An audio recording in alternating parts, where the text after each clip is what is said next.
início à nossa videoaula de hoje, vamos estar falando sobre os princípios físicos da hidráulica. A hidráulica é a ciência das forças e movimentos transmitidos através de líquidos. Vamos fazer uma distinção entre o que é hidrostática e hidrodinâmica.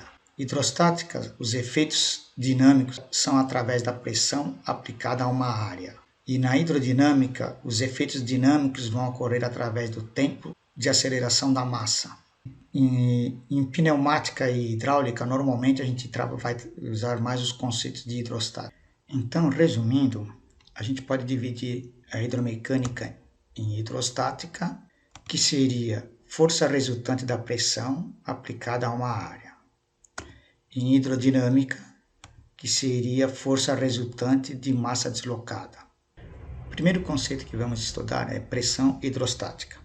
Pressão hidrostática é a pressão em um líquido devido ao peso da massa desse líquido, e ela é dada por H vezes Rho vezes G, onde PS é a nossa pressão hidrostática no Sistema Internacional dada em Pascal, H é a altura da coluna do líquido em metros no Sistema Internacional, Rho é a densidade do líquido em quilograma por metro cúbico, e G, a aceleração da gravidade em metros por segundo ao quadrado.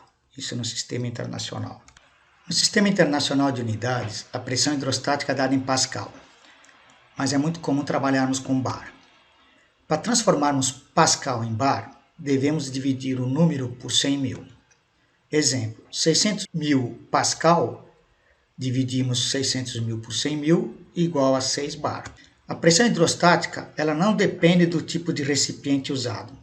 Depende exclusivamente da altura e da densidade da coluna do líquido. Por exemplo, se tivermos uma coluna com um líquido em uma altura H, por exemplo, a 100 metros de altura, considerando a água que a densidade é 1000 kg por metro cúbico e a aceleração da gravidade igual a 10 metros por segundo ao quadrado, basta fazermos a multiplicação H vezes Rho vezes G. Nesse caso aqui daria 1 milhão de Pascal. Dividimos isso por 100 mil, equivalente a 10 bar. No caso de um reservatório, se tivermos, por exemplo, uma altura de 20 metros de água, qual que vai ser a pressão hidrostática? Então fazemos a multiplicação 20 vezes 1000, que é da água, e a aceleração da gravidade, 200 mil Pascal. Dividimos por 100 mil, vai ter uma pressão de 2 bar. No caso de um reservatório elevado, qual vai ser a pressão que vai estar exercendo neste êmbolo, por exemplo? Se tivermos, por exemplo, uma altura de 5 metros, 5 vezes 1000 vezes 10, 50 mil. Dividimos isso por 100 mil, vai estar exercendo uma pressão de meio bar. Um segundo conceito que estaremos estudando é transmissão de pressão. Todo corpo exerce uma pressão específica em sua base. Esse valor da pressão ela vai depender da força-peso do corpo e do tamanho da área em que a força é aplicada. Exemplo. Se observarmos as duas figuras, apesar de elas terem o mesmo volume, nesta posição a área que vai estar em contato é maior do que nesta outra posição. O que significa isso? Que se os dois tiverem o mesmo volume, esse daqui vai exercer uma pressão maior sobre o objeto que ele tiver colocado do que este, porque a área aqui é menor. O que devemos adotar como regra? Quanto maior a área de contato para uma força aplicada, menor será a pressão nessa área.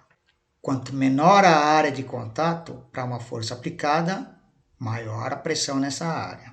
Ou seja, a fórmula que vai expressar essa relação é: pressão é uma relação entre força e área. Então nós temos P igual a pressão, F é igual a força e A igual a área. Vamos observar algumas unidades que são importantes no Sistema Internacional. Então, a pressão, se ela for em Pascal, ela é uma relação entre newtons por metro quadrado. A força em newtons, a área em metro quadrado. No sistema MKS, quais vão ser as unidades?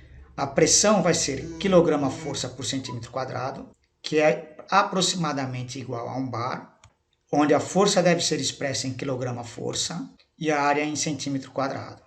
Abaixo, vamos relembrar algumas conversões entre as unidades de pressão.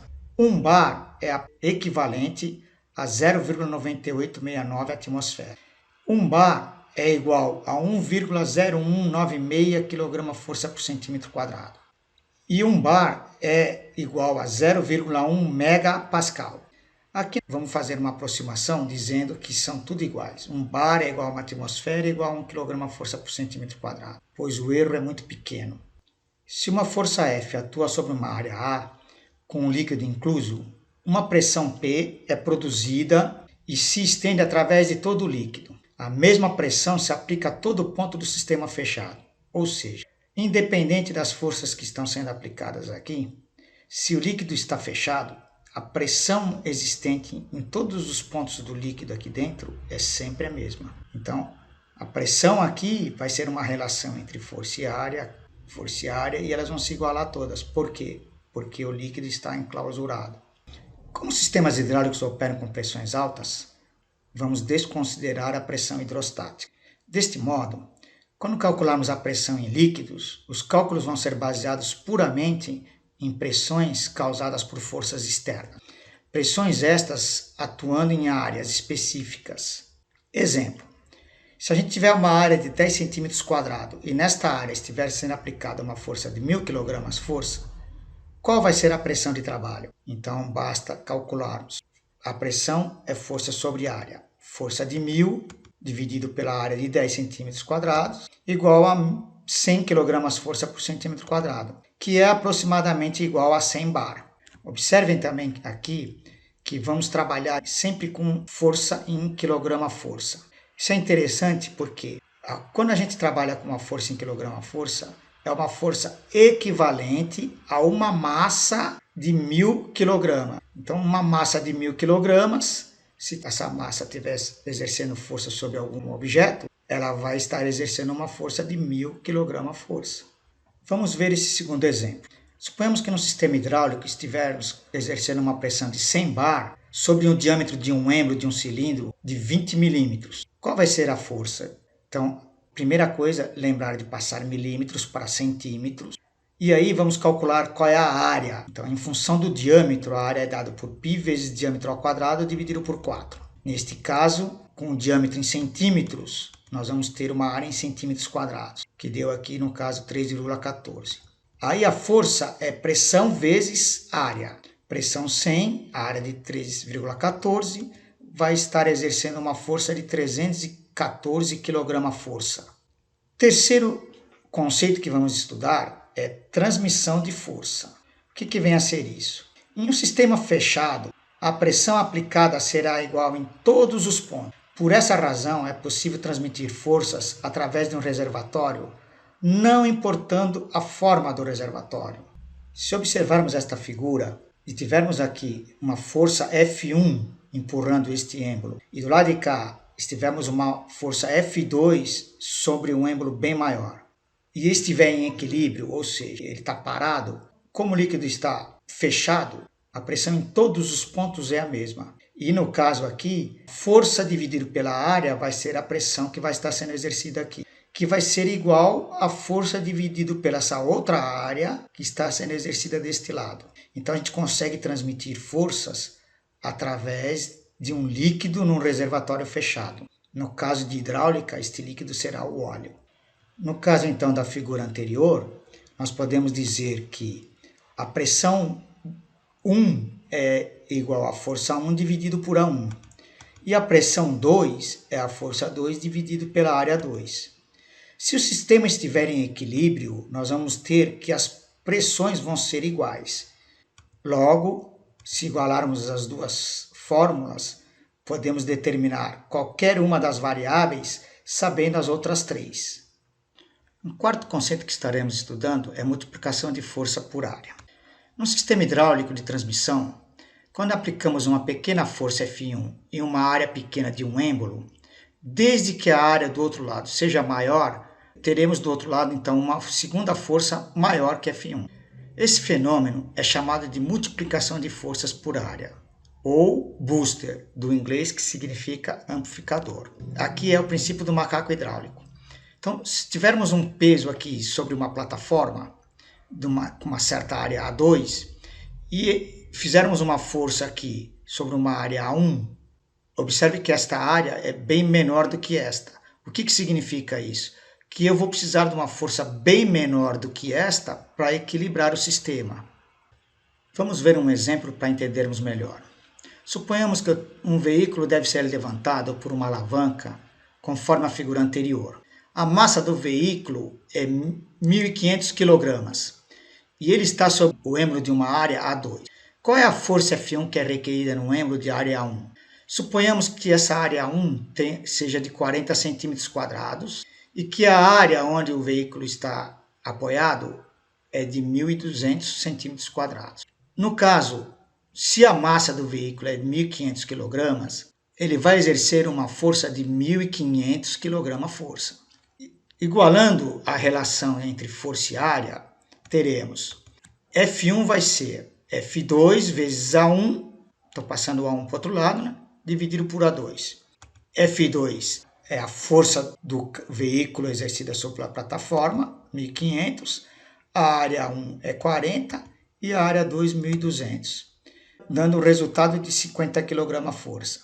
O que é que significa isso? Que para eu equilibrar uma força de 1.500 kg-força, se eu estiver usando um sistema com essa relação de áreas, eu vou precisar exercer uma força de 50 kg-força. Um quinto conceito que devemos aprender é transmissão de deslocamento. Suponhamos que eu queira deslocar uma certa carga aqui, uma distância S2. Qual vai ser a distância S1 que eu vou ter que empurrar do lado de cá para que eu atenda essa exigência dessa distância aqui? O que eu tenho que entender é que o volume de líquido deslocado deste lado tem que ser o mesmo volume de líquido deslocado deste outro lado. Como aqui eu tenho uma área bem menor, eu vou ter que percorrer uma distância bem maior para que este volume se iguale a esse outro volume desta área por esse deslocamento. Como é que vamos calcular isto? Qual é o volume do lado esquerdo? Vai ser a área 1 vezes o deslocamento S1. Qual é o volume do lado direito? A área A2 vezes o deslocamento S2. Como o volume tem que ser igual, pois o líquido está fechado, é só igualarmos V1 igual a V2. Desta forma, teremos A1 vezes S1 igual a A2 vezes S2. Podemos ver que a distância S1 deve ser maior que o S2, porque a área A1 é menor que a área A2. O deslocamento ele tem proporção inversa à sua área. Vamos ver este exemplo. Se olharmos esta figura, né, temos aqui uma área A1, vamos deslocar este êmbolo por uma distância S1. Aqui do lado de cá nós vamos ter uma área A2, bem maior que A1. Qual será esse deslocamento? Então, suponhamos que A1 fosse de 40 cm² e o A2 de 1.200 cm². Se eu deslocar aqui 15 centímetros, quanto será deslocado do outro lado?